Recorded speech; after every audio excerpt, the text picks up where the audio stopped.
was nothing, just lights in the trees, a trick of the frost, a ghost on the breeze. But I saw a mirror older than me, staring through time like it wanted to speak.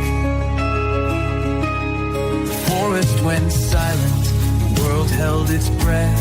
Something was watching beyond life and death. We stepped through the green, boots breaking the seal, not chasing a light, but something too real.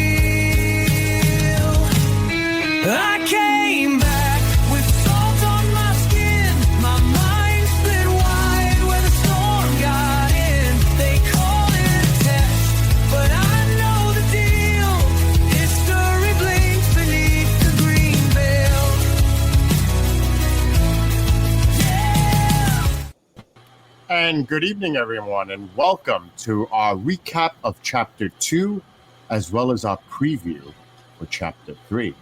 I'm joined with John Burrows and, of course, Commander Cobra, who is the host of, a co-host, actually, of UAP Crossfire, which airs Thursdays at 8 p.m. Eastern, along with Don Ecker, Chris DePerno, and Dan Carlson. And, of course, John Burrows. How are you guys doing tonight? Great. Outstanding. I'm excellent. All right, so we're going to get into it in a few seconds, but I just want to give special thanks and credit to the content creator of this, Keith Carelock. Great work that he's done to put this all together for this 22-chapter series.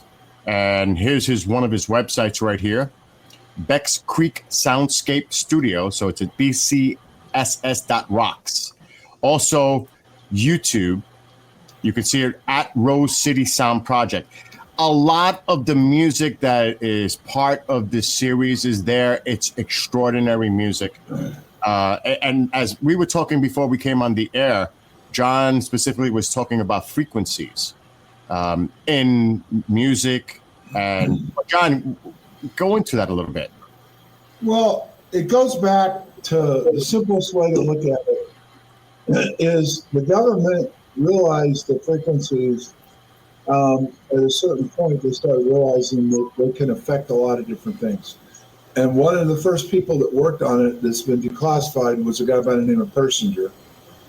And he worked with these main people that have been working on all this technology. And what they learned was the test that they ran was they built this helmet. And actually a guy earlier than that by the name of Chuck Nicaro, who ended up working at the Office of Net Assessment, he's done a piece called The Soft Wars, but he did a piece way back when he worked for CNN. And they actually showed that he could be in one room and a message could go through him through the frequencies to his mind. So it's still on YouTube. You can watch it, where he did a special report. I think it was 2 parts, where frequencies can affect almost like telepathy. Well, Persinger's work, which you can look it up, called The God's Helmet, that actually they took a group of people, and I think it was 8 or 9 of every 10, when they had the frequency, when the helmet was put on and they manipulated the mind, they came back saying they thought they saw God. Hence the call of it being called the God's Helmet.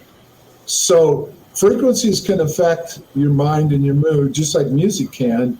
And what people don't understand is the music they used to say has subliminal messages in it, but it really does. Because depending on how these frequencies in the music and the chords affect you, it can put you in a different mindset. There was a song called We Built This City on Rock and Roll. And then they said Marconi built the Mamba. Listen to the radio. Don't you remember? We built this city on rock and roll. Well, anyway, that was the radio became the manipulation of the mind. Well, before we continue, I also want to say thank you to both of you for your service to our country and the sacrifices you and your families also had with you guys doing what you do. But, Commander, with your exceptional military background, what is the importance of frequencies in that kind of context as far as military? Let's step back just a tiny bit. Okay. First of all, everything that we do requires a frequency to lock in our equipment, be it radios, radar, even subsystems now, and that's probably 10 to the 10th power when you talk about some of the new systems that we have out, because everyone will tell you the only way that this works in the future battlefield, and I think that we're well past that in the discussions that we're having with John, requires it to be networked. To be networked, you have to have frequencies, you have to have proper ability to lock into that frequency and then interpret what the signal is. What John is pushing along in this series and what he's talking about is the realization that we are probably 2 or 3 leaps past what we traditionally think. So when people talk about we're going to occupy a particular part of the spectrum, which is probably the biggest battle that goes on between the military, the commercial part of it, is the use of the spectrum. And I'm talking radio, TV, radar, all those things that are in there. The evolution of bringing on 4G, 5G networks so that our cell phones work. There are things going on past that, but that is the kind of demand that is out there right now for frequency. You take a couple steps back, up, out, and try to absorb what John's saying. What he's written about, what's coming up in this series is we are talking about being opened, tuned, brought to the proper place to receive and interact with the message. One of the things that's really important about when you talk about Marconi, and there's always that favorite joke of mine that when you hear pilots, I think Top Gun Maverick was the latest one that did it, wherein he's in the aircraft and he starts making believe that he can't transmit properly on the radio. He purposely fouls up the call. There's a joke about that Marconi invented that 15 minutes after he invented the radio, because it's a manipulation. You don't want to acknowledge that you're being told to do something different than you want to do. I think go ahead. No, I was going to say, no, continue your finish your thought, Commander. Early on, I think people thought that this was a one-way medium, a one-way transmission, that people would receive signals through a radio set, and it would then they would react to it. That there was, this was a very finite. It's not.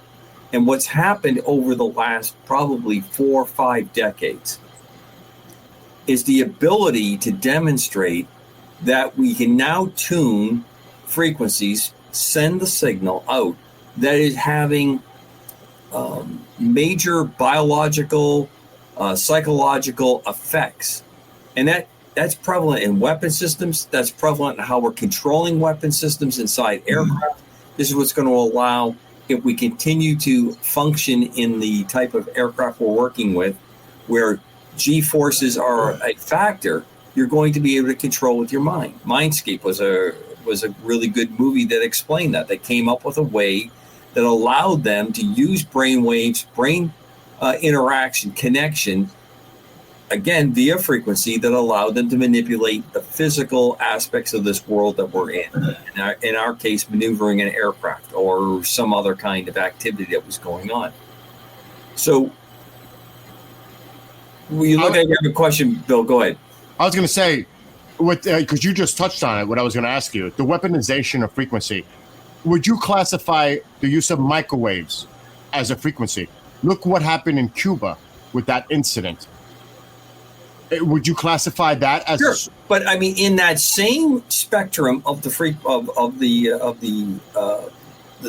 that same piece of the spectrum, a frequency spectrum, microwave is used as John was talking about. The death ray was what started during World War II. The microwave oven came out of that because an engineer, as the colloquial story goes, had a chocolate bar in his pocket of his jacket.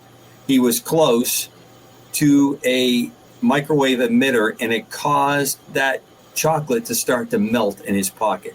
And that's what they started to think of. So now you're doing that to activate what's happening in a microwave oven. You're using radio frequency to cause kinetic activity on the cellular level that causes things to cook, heat up. You have microwave that's being used as the end function for aircraft especially, but even on other applications, ships and undersea ships, that you can use it to actually see by painting the picture in front of you so that you can tell if there's obstacles there. That's just one tiny slice of the spectrum that's out there. What you're alluding to is the Havana ray, which caused... We have weapon systems that we have put on ships and others that cause a burning or an itching sensation to cause people to turn away from coming towards a ship or a land assembly. That is tinker toys compared to what we actually probably have going on. Again, no disclosure of anything that I've seen, but I know the things that when we put out on very basic levels, what is a capability, what you see in a presentation, we are, no pun intended, light years past whatever you're going to see in the public forum. This is the next Manhattan Project on steroids, and people don't realize it. And we're deep into it. And John Alexander was involved in all this. It's called non-lethal weapons. But as you notice, Lou Elizondo over and over said this pertains to the Havana syndrome, but he never elaborated when it does come back to frequencies. And what Alexander was working on, which was the Los Alamos. And then it also goes deeper. The F-35 helmet, the reason why the F-35 is so special is because of the helmet. They came out and admitted that early on because the F-35 would lose the dogfights at the 15 and 16, but that was before the pilot got the helmet. And they said all along the helmet would be a game changer for this type of technology. And I will add, John, there did a very important part to that part of that story. The F-15, F-16 fighting the F-35, the version that they used for that fight, those face-offs, was not designed to do air-to-air work. It was an early prototype in the test program. It did not have the enhanced helmet. The helmet that you use in the F-18 strike fighter, as well as the F-15, I guess it's the E model as well, basically is around $450,000. That's how much the helmet costs. Wow. And I think back to the times that I dropped helmets of mine over the years, what that would have meant, in the cost of operations with Commander Cobra, getting a helmet like that, banging it accidentally.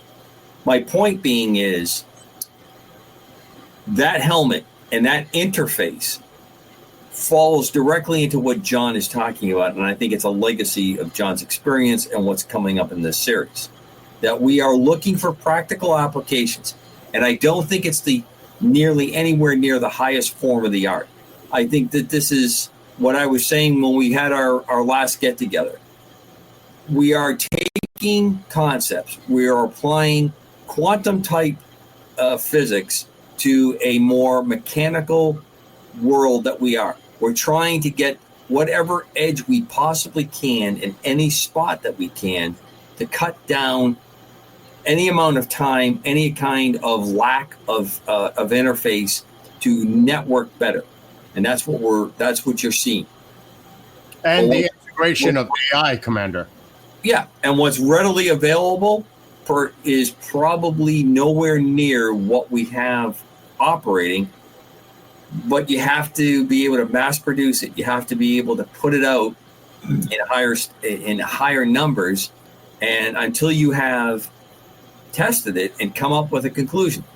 Everything is a compromise when it comes to putting a weapon system online. You have to say to yourself, okay, what are we going with? And then you're going to try to perfect the model that you're in. If you aim for perfection, you're most likely going to land on excellence. You're never going to get perfection.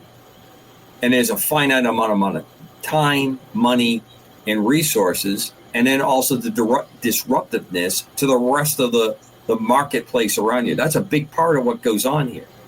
I think John would agree with me that we probably have other energy sources available, but we're not altering or changing that market until we know we have everything in control to get the most out of that, and we're going to derive everything out of present systems. All right, I want to touch on that before we get to John's response to that. Does it always? Well, I don't want to use the word always because that means everything. But would it be the majority of the time that the military industrial complex has to have usage and figure out what its purpose may be before it trickles down to civilian use? Oh, absolutely. John? Well, okay, I'll piggyback off of that. Okay. The new technology that's going online right now, for sure, is Zuma class. You're familiar with that, right, Commander? Yeah. That particular ship was built for this, and it was super expensive. So you're right about money. And they actually only built 3.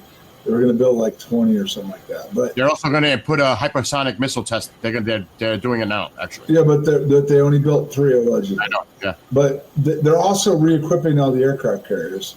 The Stennis has been delayed for 2 years, and it's not because of supply issues or whatever. That's going to be the first Nimitz class that's going to come out with some of those capabilities, and each one that's refitted afterwards is going to have the capabilities. The Ford, the Kennedy, and then what's the third new one? It's already getting ready to come out.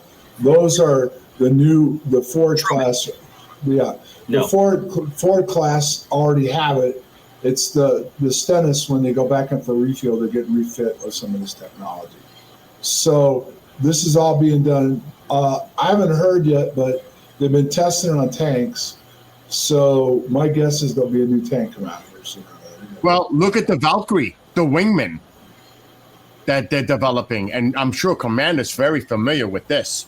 It's a drone aircraft, and it's just like a fighter. I mean, that's incredible, the technology. And Trump's tip in his hand. There's 2 things that key to what he said. 3, he made the Space Force the first time around. He's bragging about it. He's talking about the Golden Dome. And he talked about this new fighter that they didn't really want him to talk about. And this new fighter is going to make the F-22, which is the best fighter in the sky anywhere. It's going to make it look like, it's going to fly circles around the F-22. Commander, are you aware of the 47, any kind of testing going on with that? Are you aware with your background? No, I'm not. But what I do know is this.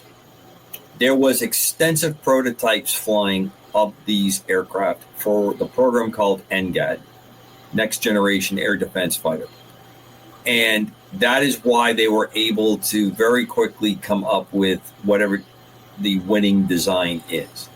In fact, if you remember, Padre and I were having a little off-the-show discussion about it because he thought that we would have squadrons of them available ahead of time. I don't think we do.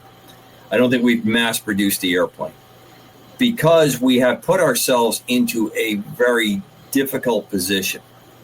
The other part is you don't want to provoke. And I think the other part that is happening with our president is that he is using the power of the economy to drive our friends and our foes into a very hypersensitive state.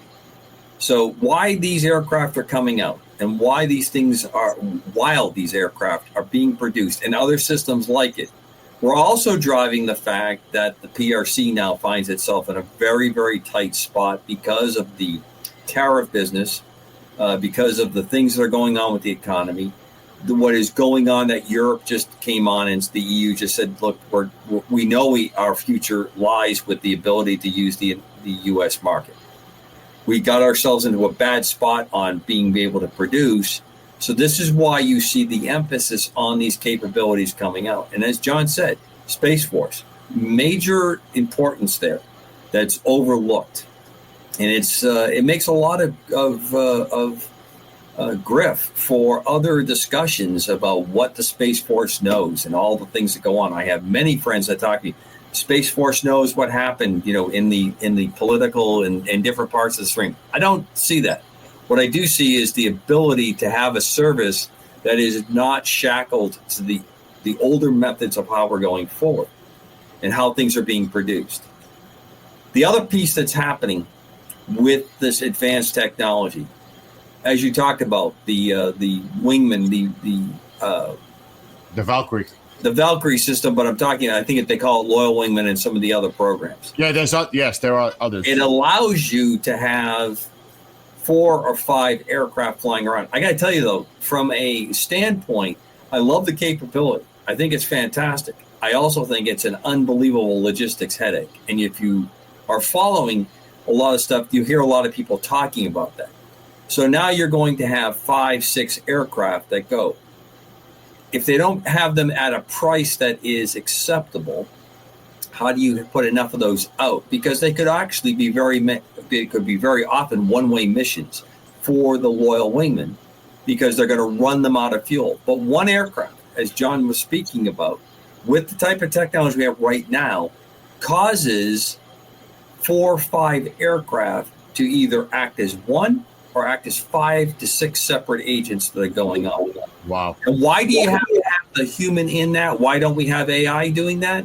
Because the human element is what is going to probably provide the win in these situations. We will do things not based on logic. And if you apply some of the things that we're seeing in this series, where you have the ability to interface at a level that is past what we are looking at right now, like we are looking at this screen tonight, but you have the ability in the brain to have things stimulated to absorb a bunch of other factors. You're quantumizing the human brain experience, what's happening in an environment. That's what I think is going to be the edge.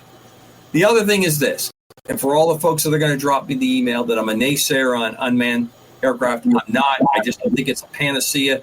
AI, I think, has limits because it's man-created, if it is. I knew that would get John to crack up. If you watch the series from beginning to end, there's a secret of how much of it's man-created and not. So, well, there you go. There's a little tell for those that are watching the show. But here's the bottom line.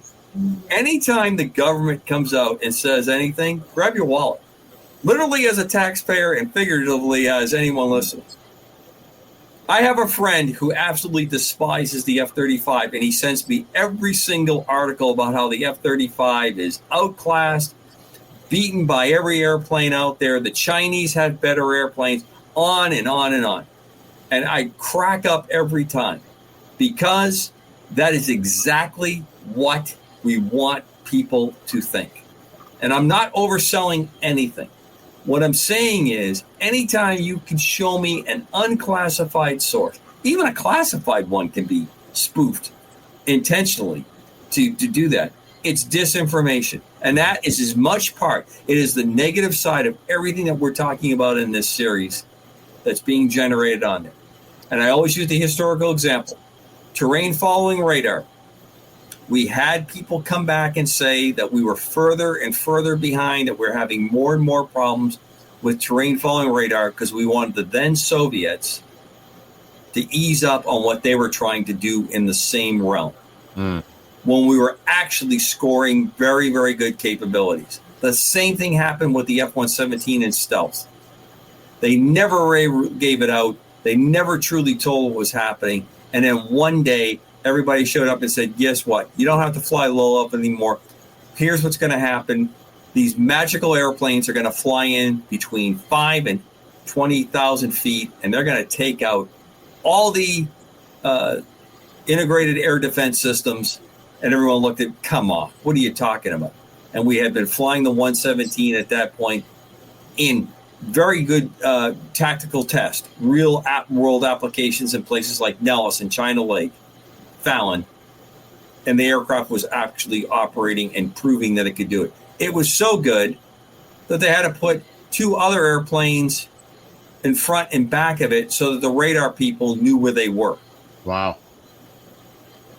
All right. The reason it's, and you even touched on that just for now briefly, Soviet, 1980, Cold War, Poland is under threat.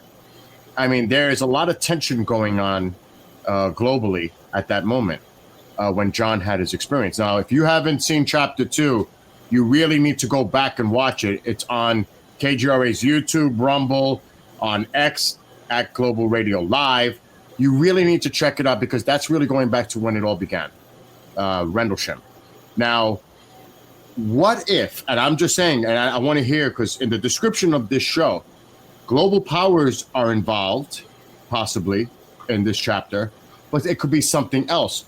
Was this some sort of secret test that was being conducted, but then something happened that they were not expecting that occurred at Rendlesham? Like it opened up some kind of time-space distortion, which actually affected John himself, because this is something that was like a side effect of what they were testing. So I'll start with you, John. What is your opinion on that? How much time you got? Okay. Okay. Let's start with these are confirmed facts. Okay. Since the Germans changed the way warfare was fought in the 40s, in World War II, and all the stuff that they were working on, that when the empire fell, then the Russians and the United States split the scientists, however it was. Yep. And then the ones we got went to Los Alamos. But we can go back before that. The whole Manhattan Project was a con. And what I mean by a con is that when they first were going to develop the bomb, they quickly realized one way to do it, when the first way they thought they were going to make it work didn't work. But they kept the whole division active, and they ran a con off of that while they hid the second group, which is smaller. They even had people drop false information to the Soviets, which they went down the path of creating a bomb that wasn't going to work. So when the real bomb exploded, it was completely different than what the Russians thought we had, and they were behind already. And we were jumping to the next level. So that was where the first real con went down. Even the British and all the other NATO, ended up being NATO countries later, were kept out of it and stuff. But fast forward, these scientists mixed with the British, or with the Americans and the Russians. That's when the Cold War started, but it started the deception. So not only did everything that we were working on get started, the same thing went on with the Manhattan Project, but then UFOs started coming into it. You can trace the history of the very same people that are active today were involved way back then. These different scientists and people like Green, Puthoff, and all those guys, they worked on all this stuff during the Cold War. Puthoff ran Stargate. Green was, which by the way, I'll just tell you, Hunter Green is the character, was involved at the Weird Desk, and his main job was exotic technology and what the Soviets were doing. So this has been going on forever. And then the initial cover with the UFO stuff, and it was called UFO Cover-Up Live and all that to fool the Russians, because the Russians were running stuff on us, we were running on them. And then a guy by the name of Colonel Bearden kind of woke the government up to how far the Russians were going, which then led to Stargate and this other stuff, and then NORAD, which is now Space Command. But it goes down the line of Richard Doty was the first counter intel guy that had everything up in arms with what we were doing, what we could do, and playing a game with the Russians and what we had and didn't have. Now fast forward, Lou Elizondo took his place because I didn't label him as counter intel. He said he was. So this is a cat and mouse game with everything involving exotic technology. And UFOs, now UAPs play a game in it. And it's just like I've said on your show, Commander, that I was on, that missile that they've got now that's we can't stop, or they can't stop ours, that involves plasma technology and UAP technology. Absolutely. Because it cuts through space and time. Now, so this is a game. So John, when you say that, people conjure, bad word to use, people envision a certain thing when you say that. There is a whole range of space-time disruption that is going on. To an effect, when you cross the international date line, you are disrupting space-time. It's a very weak model. My point is, when people hear that, they don't realize the scale of what we're talking about. And it is all over the range of what is happening and what is going on. So, as you said, the fact that we are developing systems that use this means we have had previous systems. And you think back to reports, you think back to activities that went on. My favorite, the Manta and the TR3 business that went on, and these systems that went on. Well, why didn't they And, why did they continue? What? Because I'm sure cost. And I meant to bring this up to you guys when we were setting the show up earlier in the week. If someone walked up to me in my 20s before I was married and said, listen, we want you to consider flying an aircraft. It might shorten your life by 2 decades, but this is what it does. Myself and most of the people around me would have ran to go do that. And I think a lot of people who got tapped on the shoulder to do that, that's exactly what happened. That we have had high cost to break these barriers going through. Sacrifices on this. But I got to tell you, there's a certain appeal to folks out there to do that. There's also, if you want to wrap it in any kind of sense of duty or devotion to your country. I'm sitting here with John, and I can't think of anybody quite much higher on that. So I get that. But what I'm saying is, when we say these terms, people go, well, no, it could be on a scale that seems very slight, but it does fit it, and it is a stepping stone, a continually stepping stone that we are experiencing, going through each level to get to further capability. Yeah, but it's also the right hand. Absolutely. Oh my God! What I'm saying is that the stuff that you're talking about was a diversion because the Russians were looking at that. Meanwhile, the next generation was being tested and worked on, and nobody paid attention to that because they were focusing on what we gave up. But in reality, there was a lot more money that was in the black budget that even Rumsfeld admitted before 9/11 existed when he came on the Hill and said, we've got about 7 to 9 trillion we can't account. Yeah, night of the 10th. No one remembers that. Yeah. And then now they're saying they're up to 22 trillion. Well, if you go back and do common math, up until this year, the budget way back then was 250 billion. So the amount of money before that budget, and it went up substantially under Bush after 9/11, but it was well around 250 billion. If you took the 10 years before, the entire money of the 10-year budget of the Defense Department did match the money they couldn't account for. So there was money coming from somewhere else, which means it was being printed, and it went into the SAP programs. And at the end of the day, that they developed, just like what they're doing with Arrow right now and stuff. They admitted that, which no one even got, and everybody wanted to argue that they were lying about UAPs, UFOs with Salas. They just told the world that they'll test equipment on our troops. Correct. And the civilians even. But that just went right over everybody's head because all they wanted to say was, well, what they said happened couldn't happen, so therefore that they didn't even catch the fact that, never mind, there's plenty of documentation to prove they've done it before. So they do these deceptions, like they may take a program they don't even think it works and bring it out and make everybody thinks it's working, which will throw the Russians and now the Chinese down a different path. Meanwhile, they've got this whole other program going down the road that no one's even paying attention to because all they're focusing on what they know about. Correct. But also, there's no reason why they can't go back to something if they come up with some kind of new concept or idea that connects to something else. That doesn't mean they can't reopen what they were working on in the past, correct? Go ahead, Commander. Oh, absolutely. We do that all the time. But many times, when you know that there's a flaw, you want your adversary to go down that route. So you sell that route.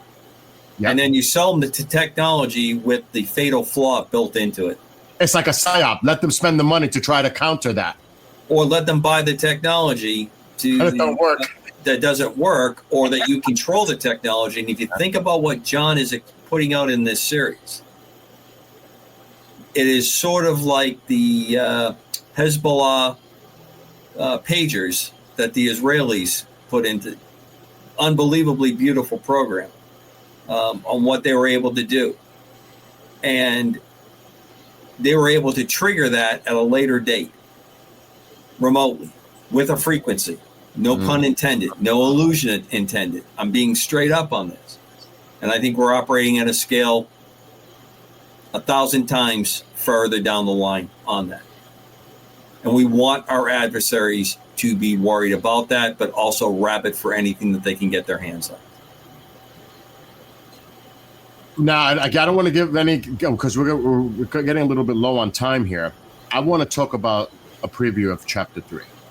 And this gets more, and we've all seen it in preparation for next week's show, which airs Thursdays at 5:30 p.m. Eastern on KGRA platforms. You just search it, you'll find it.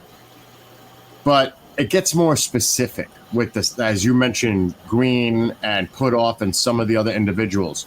It gets into the scientific aspect of this and some of the procedures that John was undergone during this whole process. And John, were you altered physiologically? Forget about the mental and the emotional. I mean, that's one thing. But was there any changes to maybe DNA, genetic makeup when you encountered this that still exists today, and things are starting to come out more and more as time goes by, memories, everything else in connection to your experience at Rendlesham? Well, the first part of your question is they claim there was, but I don't have the data. I've got some data that they gave me that says there was, but I don't have the data that they have, Nolan and those guys have, because they did do a test of 100 people that had UAP encounters, and they put it in a database. But of course, we didn't get told what the results were and stuff. And that was a funded project, so the government was looking at it. And as far as the second part, are there memories coming back that I didn't remember from before based off of hypnosis and maybe some memory recall? Sure. But the problem with that is when it takes so many years to bring it back, it causes the problem that people are trying to say that you're adding to the story. So ultimately, read between the lines on this 22-part series. What really is and what isn't. And that's the only way I could do it, because there's a lot of data that supports it. And then the nonfiction book that comes out next will support it even more. But ultimately, yes, there was changes to us, and the government was interested in it. And yes, you can still have memory recall years later. So, Commander, what about your assessment of Chapter 3? I loved it. It was the first two built to what this break was. Obviously, I like the physical production of this. I enjoy it. I like the fact that the music. Often I will not be looking at the screen. I'll have other things going on while I'm getting ready for it. I probably tend to watch a couple times, but it prepares me for that. And the other part is, John just talked about his next book that's coming out. If you have not picked up Rendlesham Signals from the Threshold, you need to pick that up if you're into this series. It will open more informational and interaction with what you're hearing tonight, what you hear from you and John each week, and what's happening and what's coming next. As soon as I started watching this, I picked it up immediately. I picked the book up again, and I'm reading chapters over again because it laces up. And I'm understanding not only is John really good at this and what he's doing with this, but he's also putting a very important experience in a format that a fairly smooth-brained village idiot like myself up here in Maine can understand and experience and get into. And it's having profound ability to help me interpret some other events that have occurred to myself personally. But it cuts through the first book. It's actually 4 books total, but the science fiction one's separate from the trilogy. But the first book it's okay. If you're a nuts and bolts ufologist or person, this isn't, I wish you'd give it a chance, because it really lays out the government program. Right.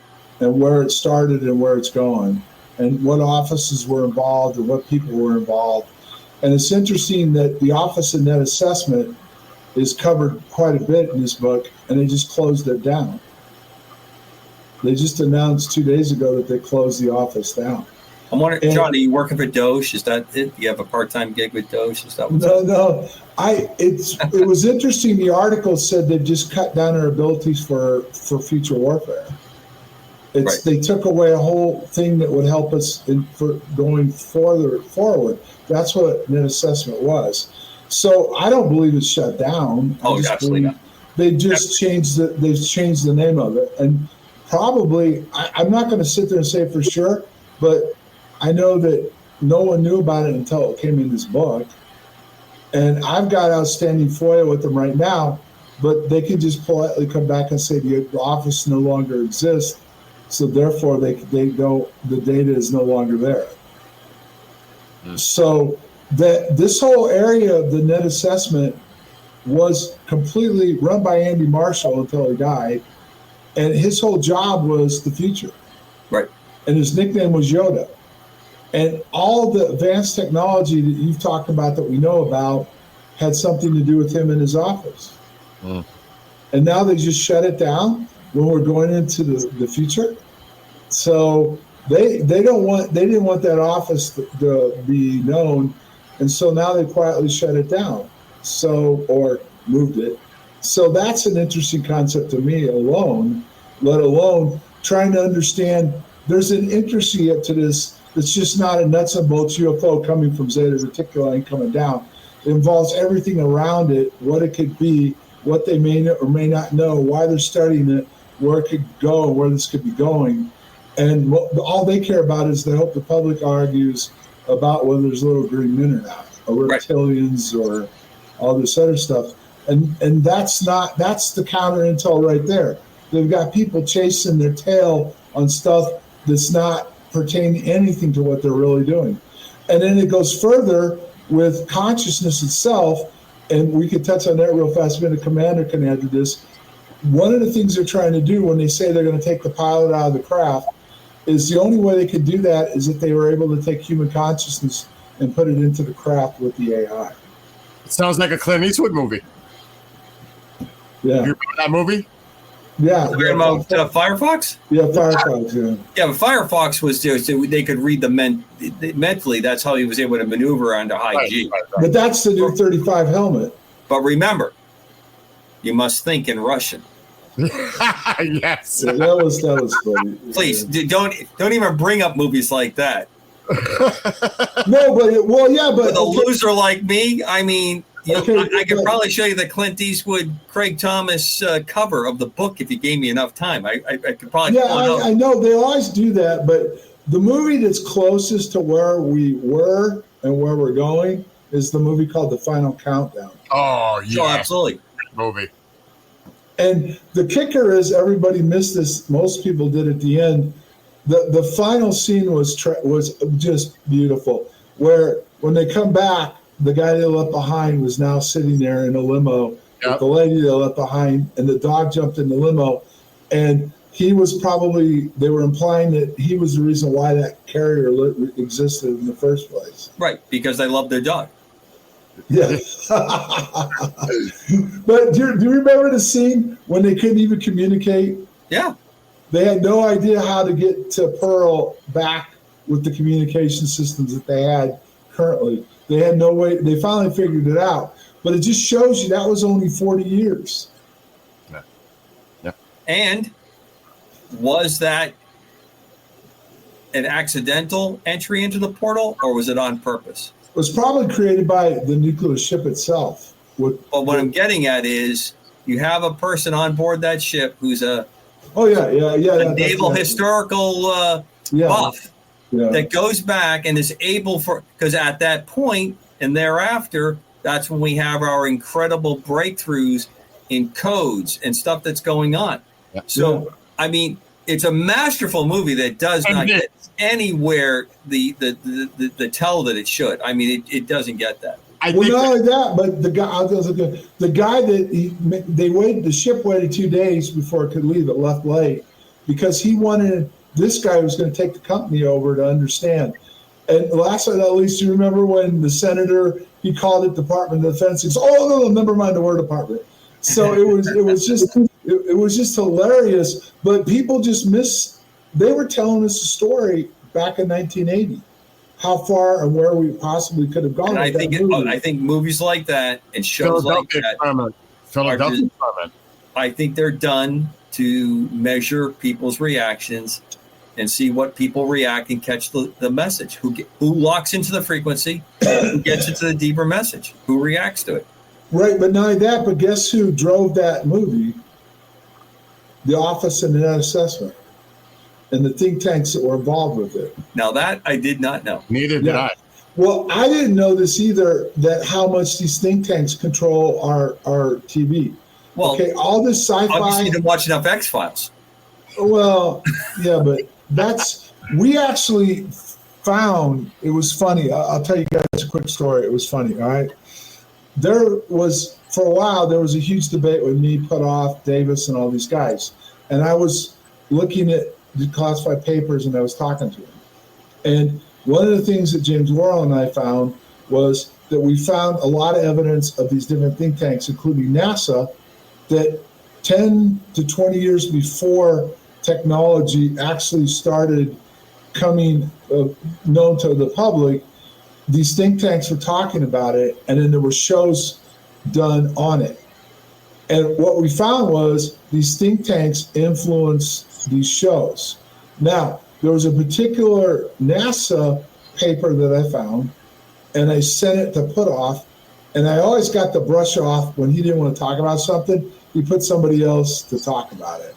So by this time, I had a large audience. Valet, Putoff, Knapp, all these guys were in on this, Davis.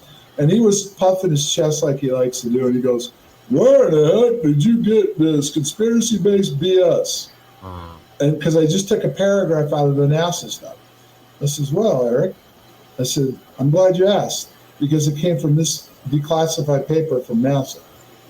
And I just embarrassed the shit out of him in front of everybody. And he came back about 2 minutes later, because this was going back and forth. He says, oh, yeah, okay, you're right. Yeah, I know the people were involved in that project. And you're right, it's real. But even he was trying to spin what I gave him as conspiracy, when in reality, once I produced proof it wasn't, he didn't know how to handle it. So you've got to go back and look at this stuff, because these think tanks are controlling everybody, like you said, Commander, on getting us ready for what's coming next. And I do believe, because it's interesting now that the Vice President, Kelsey Gabbard, a couple other people were talking about this, including Javi Loeb now says there may be something coming towards us, which doesn't seem to get much effect right now. But all these people are talking about there's more to this. They're conditioning for us for something. This is more than just because you can only do this so often before you lose your cred. And for the Vice President to come out 2 days ago and say, he's very interested in this, and he's been busy with other things, and he's going to start taking this seriously. And Kelsey said she did that interview, said there's a lot more to this that we're going to have to get to. That it's interesting that it appears there's something on the horizon, that may be coming out here sooner or later. And they're preparing. Yeah, they're preparing us for it. Just like the latest shows. A couple of these new shows coming out are going to rock your world. Well, gentlemen, we're coming to the close of tonight, but I want to share a promotion for this show that we've posted on numerous social media. Before we close, Bill, can I say one more thing? No, go ahead. Commander has got a serious background in the military, and I'm glad he realizes where I'm going with this, and I'm thankful for that. And I welcome anybody, I don't care who it is, but military especially, I would love them to get more feedback from them, not based on maybe a misnomer with the uniform or something like that, right? But the overall effect that I'm talking about, and if they've had any experiences themselves and would be open to talking about it or, adding to it. Because, folks, this is, no matter what you look at, this is what we're facing. The future, and from this 22-part series, is where we're going to be here sooner than you realize. And That's- boy, is chapter 22 something that is like mine. Wow. Because And you forgot to ask me about the underground stuff, Bill. Remember? yeah, but no. That comes for when we review it next week. Because that's No, you wanted to do it this week. You said you wanted to ask about in this. Okay, we'll wait till next week. That's yeah. Let's wait till next week because that actually is connected to chapter 3. okay. So one closing comment from me. It's ahead. a real honor to be asked by both of you to come on the show. Anytime I can and you ask, I will do everything I can to join. We'd love to have you every week. You can come in. Absolutely. Yeah. We got Yeah. what is it now? We still got the 3 coming up this Thursday, so we've got at least 20 more to do like this coming up. Yes. So I know you're man, doing a lot of things, but I would really love in our chat room, Roth and Kathleen to drop me a line. They're always in the shows that I'm on. They're in UAP. They're with this. I'd love to hear from them direct on the email. And it was a real honor to join you tonight. Thanks for coming on. It was an honor for us. Yes. Before we close, I'm just going to play this little clip, and then we'll come back briefly, and then we'll wrap. But this gives you an overall synopsis of what's going to be going on with this 20. And kudos to Keith for putting this together. Absolutely. All right, so let's just run. It's only like a minute long. This isn't about ships or stars. They erased what I saw, but not what I became. They passed it on. It's not from there, it's not from here. It's the voice we lost to fear. 22 chapters, one signal. The truth was buried. Now it's waking up. Veritas Obscura. There it is. Bingo. Gentlemen, it was a pleasure being here with both. That gave me goosebumps. Right? And again, thank you both for your service and the sacrifices you made and your families. On behalf of everyone watching, I'm sure we all want to thank you for that. And Commander will be on with us on Thursday's episode, Chapter 3. So tune into that Thursday, 5:30 p.m. Eastern. Don't miss it. And Bill, thanks for hosting it. And folks, spread the word. It's only going to get better. I promise you. Amen to that. Amen. All right, everyone. On behalf of John and Commander, everyone have a great night. Have a great rest of your weekend, and we'll see you Thursday. So till then, we're out of here.